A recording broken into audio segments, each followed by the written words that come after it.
Hello, my name is Renee Delgado Riley here on Vida Greenacre Family Farm. It's been a while since I've made a video.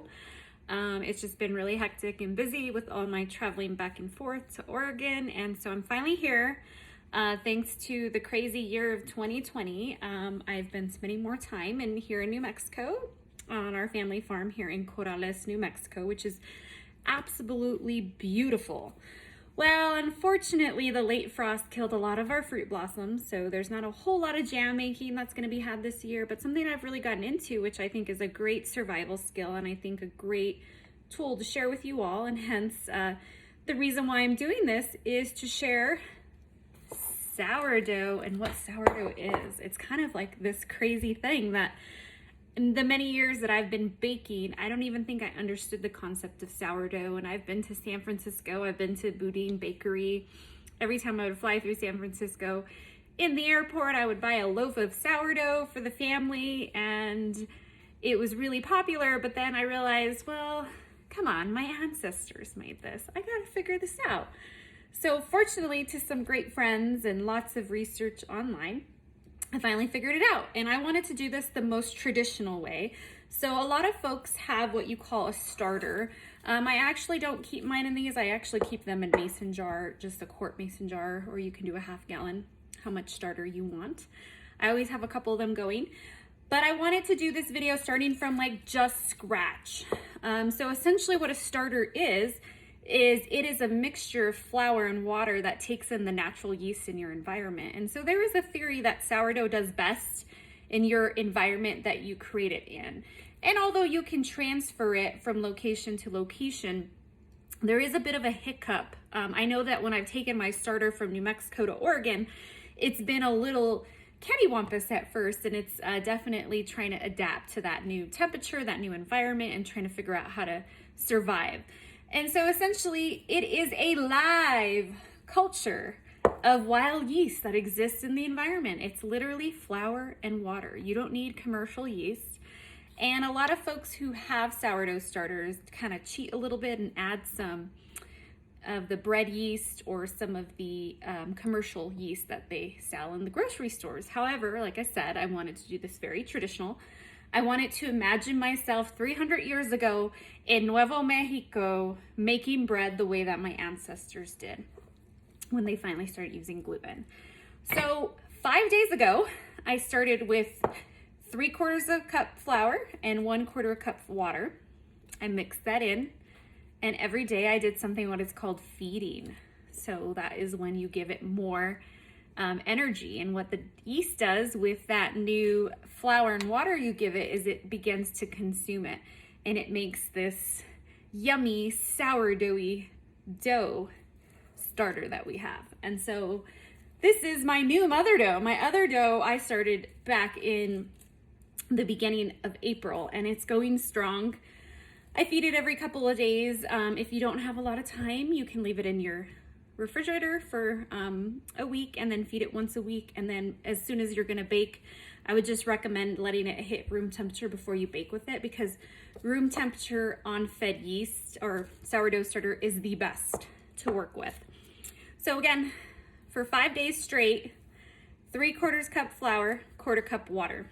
And I have this awesome sourdoughy. Now this isn't as sour as some of my other ones, but this is enough to bake with. And as you can see here, you can see it, and you're not here to smell it, but that smells like sourdough to me. So I'm gonna show you a really easy recipe to make sourdough a loaf. I don't have a fancy Dutch oven, so I'm just gonna do it with what I have in my kitchen. The one thing that I would recommend is a food scale, just because it's a little bit easier to make sure that you're measuring things precisely. I love my KitchenAid mixer. This thing is incredible when it comes to making bread. I use the dough hook. So the first thing that we'll need to do is make sure we have our equipment. So food scale, our yummy starter, KitchenAid mixer, and then not to mention the additional ingredients we need, which is salt, water, and flour. So I will get started. So normally what I do is I take my, and I'm going to go ahead and point the camera this way. I take my food scale, and this is a really easy recipe. I'll make sure I type it up and put it in the comments below. I go by grams, and I've been making this recipe since April, and I've had trial and error, and I've made a couple of mistakes here and there, but I can tell you this has been the most reliable recipe that I followed to date. So I take my scale, set it to grams for units, and I go ahead and throw my KitchenAid bowl on because I'm going to put flour in here, and I'm going to go ahead and set it to 0, clear it out. That way we know exactly the weight that is going to be put in here. Now the first ingredient, flour, and it takes exactly 1,000 grams. So I'm going to go ahead and add that in here. So the 1,000 grams is going straight into my bowl. And I'll kind of keep track. So this is about 2 cups so far. And like I said, I recommend using a food scale just because all types of flour are weighed differently. I'm using all-purpose flour, but I've made this with traditional bread flour as well. I've even done it with half wheat flour as well as half regular all-purpose.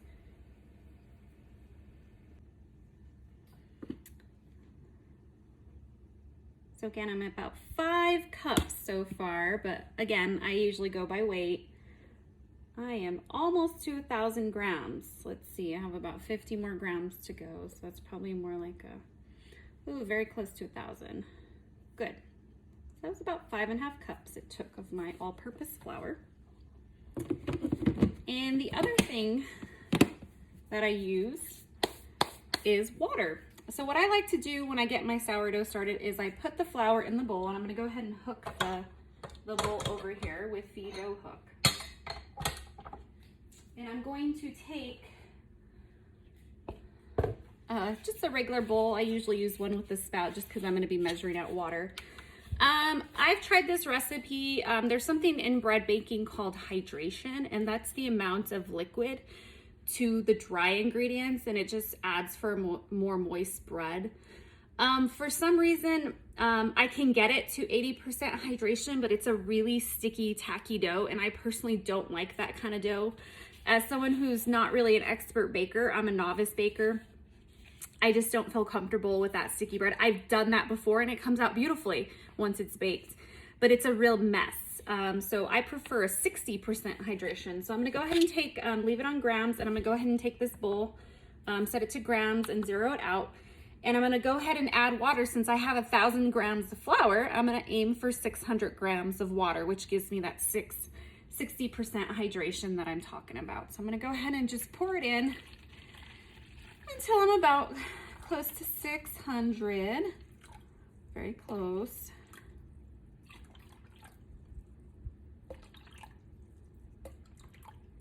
Okay, so I'm right at 600. So I'm gonna take that water and I'm gonna go ahead and mix it in with my flour. And before I got started with this, I was watching YouTube videos, reading everything about getting the right kind of crumb in your dough, and I can tell you this trick works every time. I set my mixer to low to medium with just the water and the flour for just a few minutes. So I'm gonna go ahead and start that. So for about 5 minutes, that should be good enough. So the next part is really easy. This sourdough loaf takes 4 ingredients, like I said. Flour, water, and now we're gonna add the most important pieces, the starter and the salt. So I'm gonna go ahead and just measure out this salt. So I'm gonna go ahead and leave my scale on grams and 0 it out. It takes exactly 20 grams of salt. In this loaf, I've used green chili salt, I've used seasoned salt, I've used Himalayan pink salt, but right now I'm being lazy and I'm just gonna use the regular iodized salt. So I'm gonna go ahead and measure it out until I'm close to 20 grams. And we are there. And I'm gonna go ahead and add that into my bowl. And then I'm gonna take that same bowl that I used earlier for the water and go ahead and 0 it out. And I'm gonna take my yummy starter and I'm gonna go ahead and measure out on grams and make sure my scale is 0'd out, 150 grams.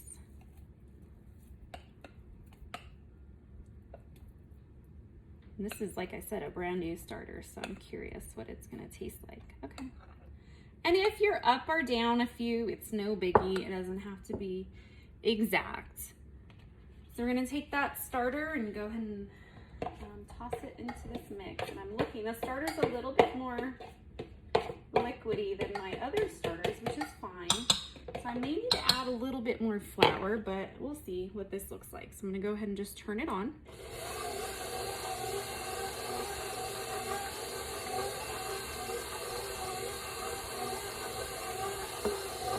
And we're gonna let this go for 8 to 9 minutes. Okay, it's been about 8 minutes. We're gonna go ahead and stop that, and I'm gonna show you what the dough looks like. And then I'm gonna talk a little bit about every time you bake with sourdough starter, what you should do immediately after. So this dough is actually a little bit more moist than I normally do, and I think it's because it's monsoon season right now, so it's a little sticky. But it's okay, it'll still work. So you can see it's sticky, but it's not as tacky as the 80% hydration is. So I'm gonna go ahead, because it is more tacky, as you can see. I'm gonna go ahead and take a fresh bowl, go ahead and put about 3/4 of a cup of flour in it. And then I'm going to take that dough and I'm going to scrape it in there. And it's super tacky, but like I said, it's just a little bit more moisture in the air, and sourdough is extremely sensitive to weather. So because I put that little bit of flour in here, I'm just gonna take the dough from corners and fold it in. And I don't want to overwork it because I just needed it. I'm going to give it a break. But I'm going to go ahead and stop it right there. And I'm going to cover it with plastic wrap, and I'm going to let it sit 12 hours. So we'll figure out how to bake it in 12 hours from now. But before we do that, I'm going to show you how I feed the sourdough every time I use it. So last tip for sourdough baking is every time you use it on fed and room temperature, is once you utilize it, you need to give it some more food so it can do its thing. So this is how I store my sourdough. I don't need to feed it because it's already fed, but I'm gonna go ahead and show you the one that I just used for this loaf. I'm gonna go ahead and feed it. So normally people use a food scale and they measure out. I do the same proportion and I haven't had any failures. So I do 3/4 cup flour into my bowl, and I do about 1/4 cup water, and then I mix that in, and it could be thick, it could be thin, as long as it's doing its thing. And there you go, you've had your sourdough fed. So I'll catch you in the next 12 hours for the baking part. Hello again. So it's been not quite 12 hours later, but more like 19 hours later. So the dough is risen quite a bit because this is a natural yeast sourdough starter. It's going to take a little bit longer to rise. So as you can see here, I wish I could bottle this up and you can smell it. It smells very sourdoughy. So I'm going to take this dough and I'm going to bake it in a crock pot because I don't have a fancy Dutch oven. So I just take a little bit of parchment, line the crock pot bottom, and I'm gonna go ahead and get this dough in here, and then I'll show you how I score it. Meanwhile, you may want to preheat your oven to 500. I have also done this 4 hours in advance, which you can do because I leave it so long in the bowl. I don't do that and I have perfect results. So as you can see here, it's a little bit sticky, and I'm gonna go ahead and toss it into the crock pot bottom. And you can see it perfectly in there. And I'm gonna go ahead and point this a little bit more just so you can see how beautiful this dough looks. Beautiful. And I'm just gonna take a knife and I'm going to score the top of it. I usually just do a quick diagonal. So that's it. I usually set it onto a baking pan just so it doesn't burn its bottom, but I'm gonna go ahead and let the oven preheat and we'll get back to you. So because I don't have a Dutch oven, which is the traditional way to bake sourdough, I'm gonna go ahead and just, like I said, do it in my crock pot bottom. But since my top is glass and plastic, I don't wanna put that in the oven since I'm heating it to 500 degrees and then baking most of the time at 475. So I'm gonna go ahead and just use some aluminum foil, which everyone should have in this kitchen, and I'm going to cover this pretty good.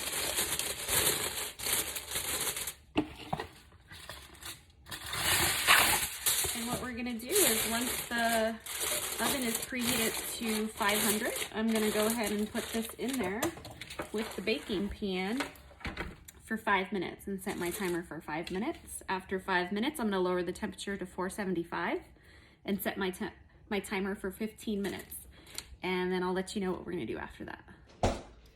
So 500 degrees, 5 minutes, 475, 15 minutes. And then I'm going to take off this aluminum foil. And be careful, the oven is very hot at this high of temperature. Voila, there is the pretty sourdough loaf. So I'm gonna go ahead and stick it back in here for another 40 minutes at 475.